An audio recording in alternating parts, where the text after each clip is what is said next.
পরই প্রচারের পরই 5 আগস্ট অর্থাৎ জুলাই বিপ্লবে যে সমস্ত ছাত্র জনতা ছিলেন সেই সমস্ত উত্তেজিত ছাত্র জনতা তার যে ধানমন্ডি ৩২ যে বাসভবন সেটি ঘেরাওয়ের কর্মসূচি ঘোষণা করে এবং এরপরই আজকে সন্ধ্যার পর থেকে মূলত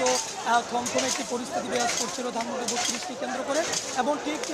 ৮টার কিছুক্ষণ আগে এখানে হাজার হাজার ছাত্র জনতা একত্রিত হয়েছেন, নারী পুরুষ সবাই এখানে একত্রিত হয়েছেন এবং ইতিমধ্যে দেখতে পাচ্ছেন যে ধানমন্ডি ৩২ যে বাড়িটি রয়েছে বঙ্গবন্ধু শেখ মুজিবের এবং এই বাড়িতেই মূলত যে আন্দোলনকারীরা রয়েছেন তারা বাড়িটিকে ঘিরে বিক্ষোভ করছেন এবং বাড়িটিতেই ভাঙচুর তারা চালাচ্ছেন। অর্থাৎ তারা বলছেন যে কোনো ক্রমেই পতিত সরকার অর্থাৎ যে সরকারের হাতে এত মানুষের জীবনহানি ঘটেছে, এত মানুষকে হত্যা করেছে, সেই সরকারের ভাষণ কোনো ক্রমেই